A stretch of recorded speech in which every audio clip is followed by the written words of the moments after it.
Para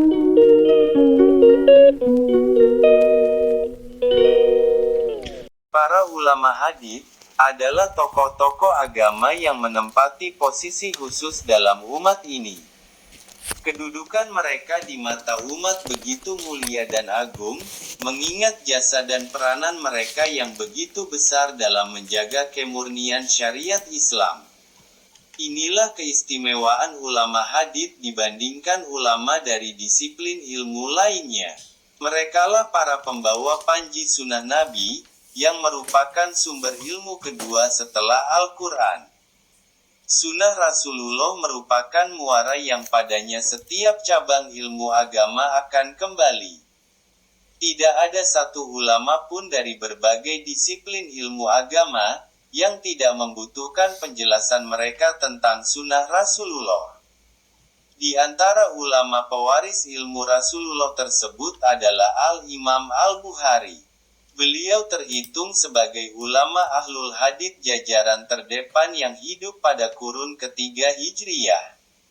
Sangat sulit mencari ulama yang setaraf ilmunya dengannya. Bahkan, mayoritas ulama menggelarinya sebagai imam pemimpin ulama hadits lainnya, baik pada masa hidupnya, maupun sepeninggalnya. Nama lengkap beliau adalah Abu Abdillah Muhammad bin Ismail bin Ibrahim bin Al-Mughirah bin Bardizbah Al-Bukhari Al-Jufi. Beliau dilahirkan di Bukhara selepas salat Jumat, tepatnya pada tanggal 13 Syawal tahun 194 Hijriyah. Ayah beliau, Ismail, dikenal sebagai orang yang wara, lagi bertakwa. Ia sempat menuntut ilmu kepada Imam Malik bin Anas, serta berjumpa dengan Hamad bin Zaid dan Ibnul Mubarak. Namun sayangnya, Allah tidak menghendaki ia menyaksikan tumbuh kembang putranya hingga menjadi seorang pakar hadits terkemuka. Allah mewafatkannya ketika Al-Bukhari masih kecil. Sehingga tidak seperti beberapa ulama lainnya, Imam Al-Bukhari tidak sempat merasakan asuhan dan bimbingan keilmuan dari sang ayah, karena statusnya yang yatim. Namun, kondisi tersebut tidak menyurutkan tekadnya untuk menuntut ilmu. Beliau tumbuh dalam asuhan dan pengawasan ibundanya. Di sebuah sekolah di tanah kelahirannya, Al-Bukhari kecil pertama kali mempelajari Al-Quran, di samping belajar baca tulis. Menoleh sejenak kepada awal perjalanan ilmiahnya yang begitu mengesankan, beliau berkata, "Aku diberi ilham untuk menghafal hadits sejak aku masih di sekolah. Saat itu usiaku sekitar 10 tahun. Hingga aku keluar dari sekolah pada usia 10 tahun. Aku mulai belajar kepada Ad-Dakli dan juga kepada selainnya." Suatu saat, beliau membacakan satu hadits di hadapan orang-orang, dengan sanadnya dari Sufyan, dari Abu Az-Zubair dari Ibrahim. Aku berkata kepadanya, sesungguhnya, Abu Az-Zubair tidak meriwayatkan hadits dari Ibrahim.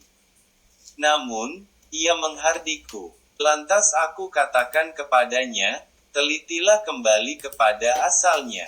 Ia masuk rumah dan menelitinya kembali, kemudian keluar dan bertanya kepadaku, "Bagaimanakah penjelasan hal itu wahai anak muda?" Aku menjawab, yang dimaksud adalah Az-Zubair bin Adi dari Ibrahim. Beliau lantas mengambil penaku dan mengoreksi kitabnya seraya berkata, "Engkau benar." Kejadian itu terjadi saat aku berusia 11 tahun. Al-Bukhari mengisahkan pula, aku pernah belajar kepada para fuqaha di Maru. Saat itu aku masih kanak-kanak. Jika aku datang menghadiri majelis mereka, aku malu mengucapkan salam kepada mereka.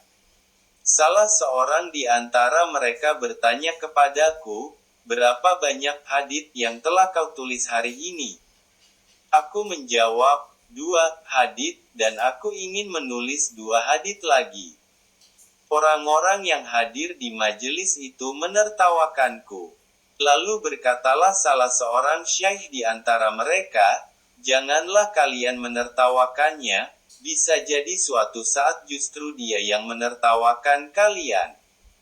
Hashid bin Ismail dan seorang temannya mengisahkan pula, pernah Abu Abdillah Al-Bukhari pergi belajar bersama kami kepada ulama-ulama Basrah. Saat itu ia masih sangat muda dan ia tidak pernah mencatat. Hingga satu ketika kami menegurnya, "Sesungguhnya engkau pergi belajar bersama kami, namun engkau tidak pernah mencatat, apa saja yang engkau kerjakan." 6 hari setelah kejadian itu ia berkata kepada kami, "Sesungguhnya, kalian berdua telah berulang kali menegurku, sekarang tunjukkanlah apa yang telah kalian catat."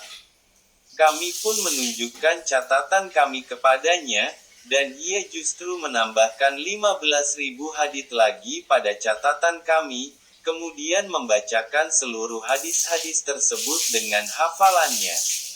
Sehingga justru kami mengoreksi catatan kami sebelumnya dengan merujuk kepada hafalannya.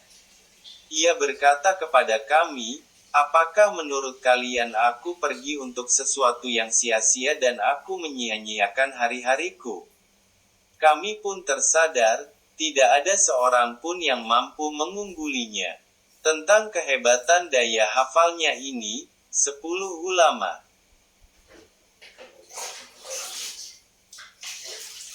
Tentang kehebatan daya hafalnya ini, 10 ulama Basrah pernah sengaja mengujinya. Masing-masing mereka melemparkan pertanyaan kepada Al-Bukhari tentang 10 hadits yang telah dibolak-balikkan sanad dan matanya. Sehingga semuanya berjumlah 100 hadits. Ternyata beliau mampu mengembalikan sanad serta matan hadits masing-masing ulama tersebut sesuai urutannya yang benar, hanya dengan sekali dengar. Sebagaimana yang beliau akui, bahwa beliau mampu menghafal 200.000 hadits sahih, serta 200.000 hadits yang tidak sahih berikut sanad-sanadnya tanpa keliru sedikit pun. Demikianlah sosok Al-Bukhari. Sejak kecil, cikal bakal ulama serta bakat keilmuannya telah nampak. Pada usia 16 tahun, beliau telah hafal kitab karangan Imam Waqi dan Ibnul Mubarak.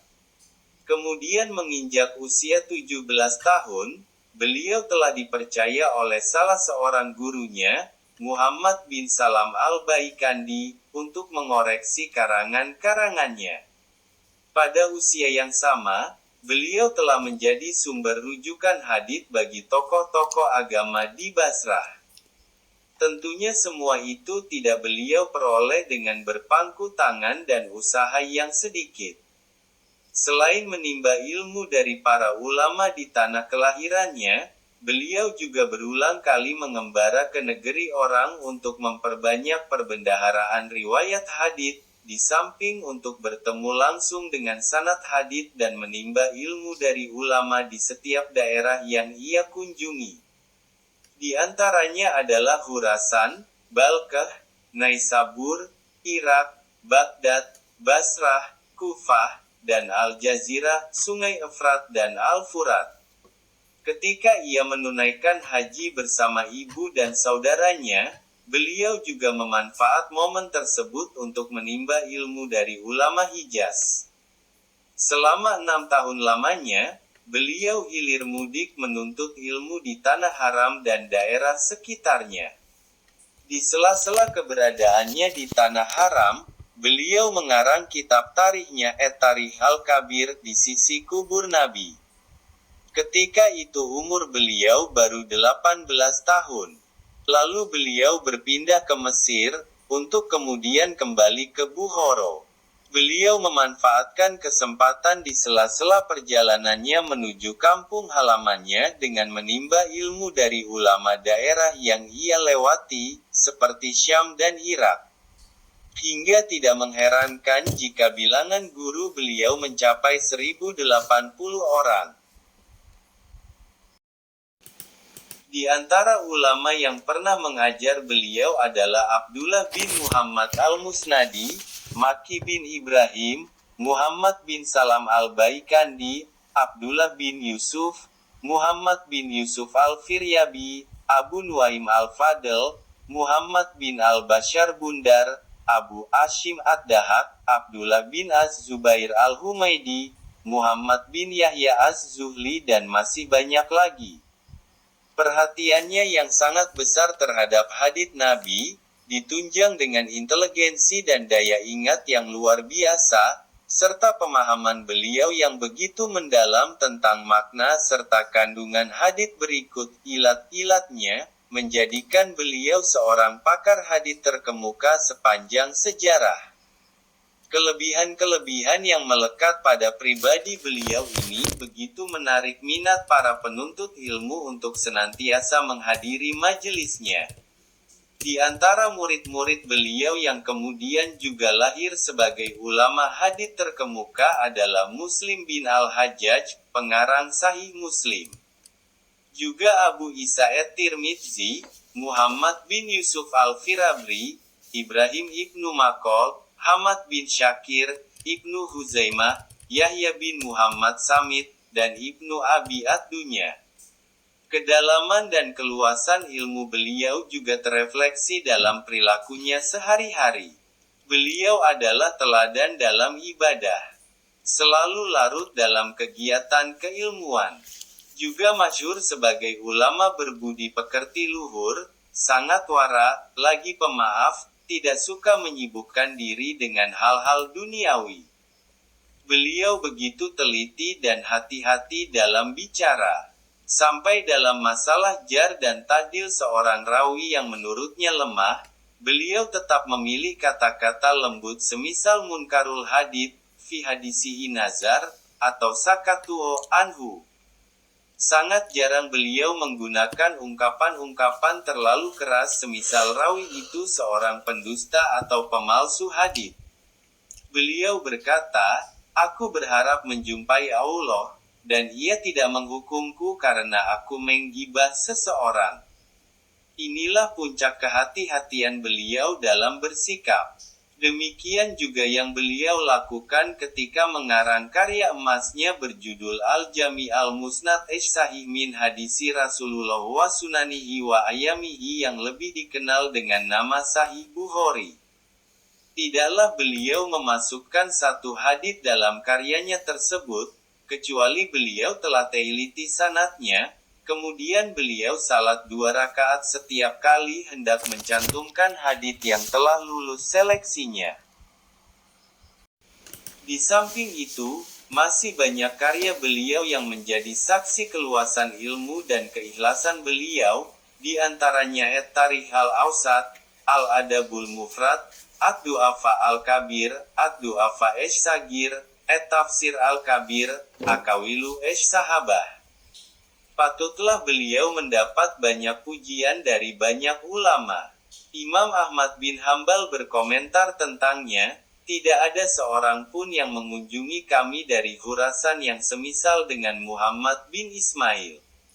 Imam at-Tirmidzi berkata, "Aku belum pernah melihat di Irak, tidak juga di Khurasan, seseorang yang lebih paham tentang makna hilau, juga tarikh, serta pengetahuan tentang sanad hadits dibandingkan dengan Muhammad bin Ismail."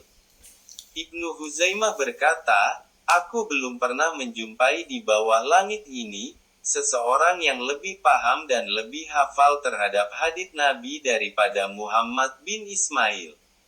Namun demikian, kemuliaan derajat yang beliau peroleh karena keluasan ilmu yang beliau kuasai, tak urung mengundang dengki sebagian orang. Fitnah yang menimpa beliau bermula ketika seorang laki-laki dari Naisabur melontarkan pertanyaan kepada beliau seputar lafzu bi Al-Quran. Beliau menjawab, "Al-Quran adalah kalamullah, bukan makhluk. Sedangkan perbuatan hamba, seluruhnya adalah makhluk." Jawaban beliau ini disalahpahami oleh sebagian orang yang dengki terhadapnya. Mereka menyebarkan tuduhan terhadapnya. Bahkan di antara mereka ada yang mengkafirkan beliau. Masalah pelik itu terus meluas. Puncaknya, ketika seorang ulama Naisabur, Muhammad bin Yahya Az-Zuhli, melarang orang-orang menghadiri majelis Al-Bukhari, serta mengabarkan kepada setiap orang yang mengambil riwayat dari beliau tentang kecacatan akidahnya. Hingga orang-orang pun meninggalkannya. Tidak ada seorang pun yang sudi lagi menghadiri majelisnya, kecuali Muslim bin Al-Hajjaj dan Ahmad bin Salamah. Beliau menghadapi ujian itu dengan keteguhan seorang ulama, serta tidak membalas perlakuan buruk orang-orang yang zalim terhadapnya. Ketika fitnah itu terus berlanjut, hingga beliau merasakan sempitnya bumi yang beliau pijak, beliau berdoa kepada Allah agar menyelamatkan beliau dari ujian tersebut dengan menjemput arwahnya ke sisinya. Sebulan setelah itu beliau wafat di sebuah desa bernama Harteng. Tepatnya pada malam Idul Fitri tahun 254 Hijriyah. Ketika itu, beliau berumur 62 tahun. Semoga Allah senantiasa merahmati beliau dengan limpahan rahmat yang luas.